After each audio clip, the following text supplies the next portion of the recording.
अस्सलाम वालेकुम स्टूडेंट्स, उम्मीद है आप खैरियत से होंगे। आज हम पढ़ने जा रहे हैं माइक्रोसॉफ्ट वर्ड में फाइल टैब के फर्दर क्या फीचर्स हैं और उसके अंदर और क्या क्या ऑप्शंस है जिनको हमने स्टडी करना है। हम माइक्रोसॉफ्ट वर्ड को ओपन कर लेते हैं और हमने कल एक नाम से फाइल सेव की थी प्रैक्टिस 2025।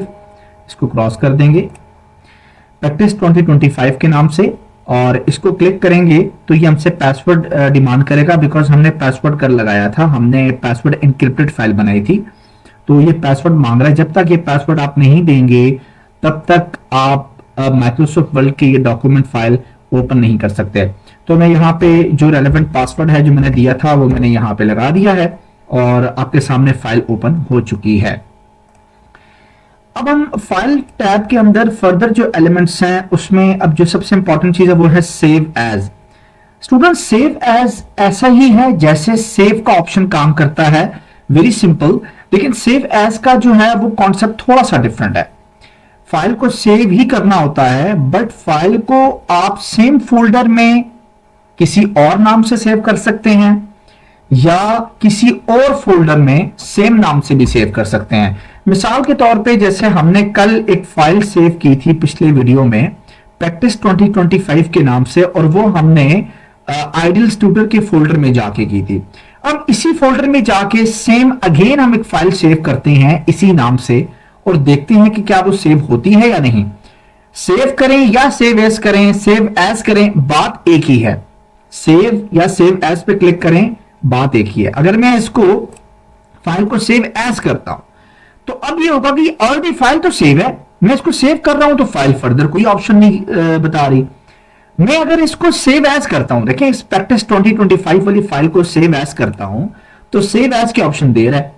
क्यों दे रहा है? क्योंकि ये फाइल मैंने शायद किसी और जगह पे भी सेव करनी है या उसी जगह पे किसी और नाम से भी सेव कर सकता हूं ताकि इसमें मैं कोई फ्यूचर पर्पस के लिए इसको यूज करना पड़े। तो ब्राउज कर लेता हूं कहां पे सेव करनी है। मैंने कहा जनाब ये मैं सेव करनी है प्रोफेशनल ड्राइव में, आइडियल ट्यूटर में सेव करनी है इसी नाम से। मैं इसको सेव करने की कोशिश करूंगा। अब इससे सेव तो कर दी है लेकिन मैं उस रेलेवेंट फोल्डर में जाता हूं और देखता हूं कि मेरे पास वो एक ही फाइल सेव है जो पहले से सेव थी, इसने कोई एक्स्ट्रा फाइल तो सेव नहीं की। तो सर मुझे सेव एज ऑप्शन ने क्या प्रोवाइड किया? ये ऑप्शन एक्चुअली तब यूज होता है जब किसी बनी बनाई हुई फाइल जो ऑलरेडी सेव है आप उसको किसी और जगह में भी सेव करना चाहते हैं ताकि उसका इस्तेमाल आप किसी और जगह में भी कर सके। और अगर आपको वो फाइल उसी जगह पे सेव करनी है जहां पे ऑलरेडी ये फाइल सेव है तो फिर मेरे भाई एक काम आपने करना होगा, आपको ये फाइल नेम चेंज करना होगा। लेट्स सपोज मैं फाइल नेम के आगे ब्रैकेट 1 लिख देता हूं और अब की बार मैं इसको सेव करता हूं। आप देखिए फाइल सेव हो चुकी है एक्स्ट्रा नेम से। अब ये फाइल चूंकि प्रैक्टिस 2025 के नाम से आ गई है, अगर मैं फोल्डर में जाता हूं तो आप देखिए दो फाइल्स पड़ी हुई हैं, प्रैक्टिस 2025, प्रैक्टिस 2025 1। इट्स मीन कि ये वो फाइल है जो ऑलरेडी पहले से सेव थी। इस फाइल को मैंने ओपन किया था और एक नए नाम से फाइल जनरेट की थी इस फाइल को। अब ये पर्पस क्या है जरा ये देख लीजिएगा।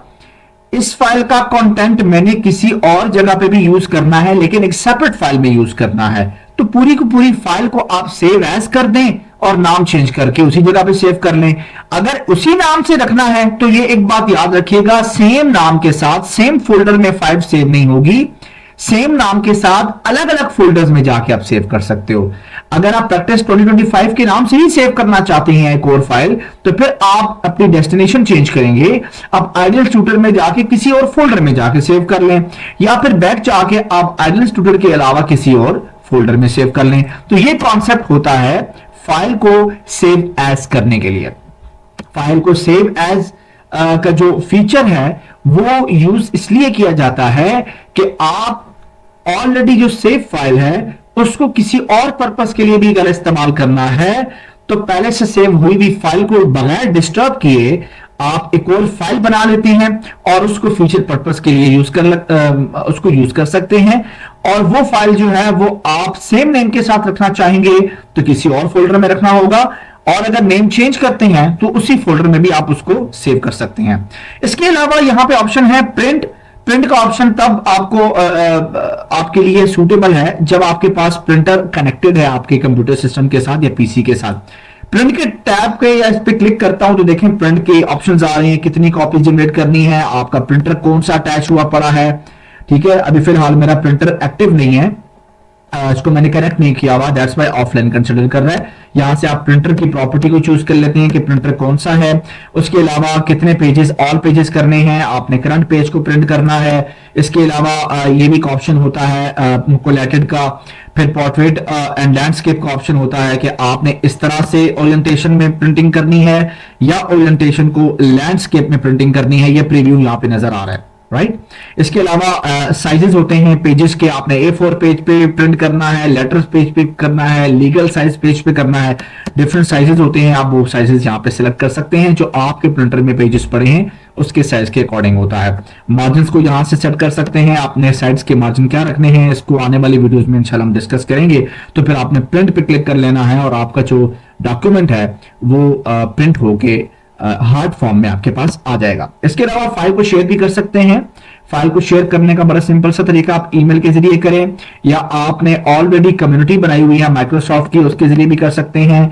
और इसी एलिमेंट को, इसी फाइल को आप माइक्रोसॉफ्ट वर्ल्ड के क्लाउड स्टोरेज पे भी लेके जाके सेव कर सकते हैं, शेयर कर सकते हैं। फाइल को डायरेक्टली से भी यहां से शेयर किया जा सकता है। मोस्टली पीपल क्या करते हैं कि लोग फाइल को बनाकर प्रॉपर सेव करके रख लेते हैं और अपना जीमेल अकाउंट यूज करते हैं और जीमेल के थ्रू इस फाइल को मूव कर रहे होते हैं, या मोस्टली लोग पीडीएफ को ही ज्यादा प्रेफर करते हैं। तो जब बात पीडीएफ की आ रही है तो हम यहाँ एक्सपोर्ट को भी डिस्कस कर लेते हैं। एक्सपोर्ट का ऑप्शन जनाब क्या करता है कि आपकी एमएस वर्ड की फाइल को किसी और फाइल फॉर्मेट में एक्सपोर्ट करता है, जनरेट कर लेता है। मोस्टली ये एक्सपोर्ट का एलिमेंट यूज होता है पीडीएफ के लिए।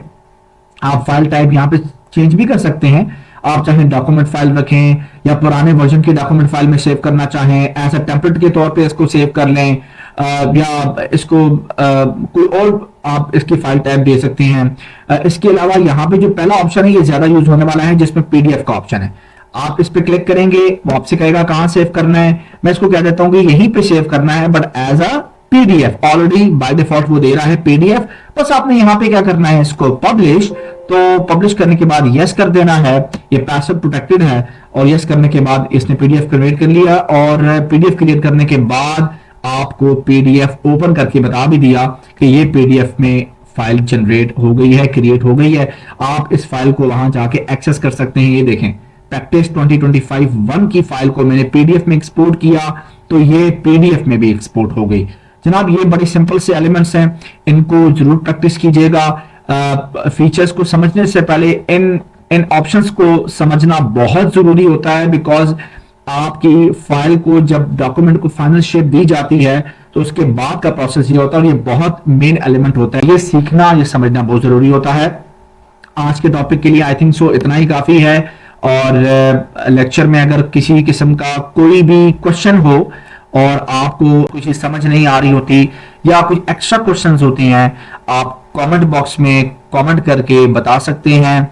वीडियो अच्छी लगी है लाइक और शेयर जरूर कीजिए, नए हैं तो सब्सक्राइब कीजिएगा। बंदा ना चीज को दुआ में याद रखना है। नेक्स्ट वीडियो तक के लिए इजाजत चाहूंगा, तब तक के लिए अल्लाह हाफिज। पाकिस्तान जिंदाबाद।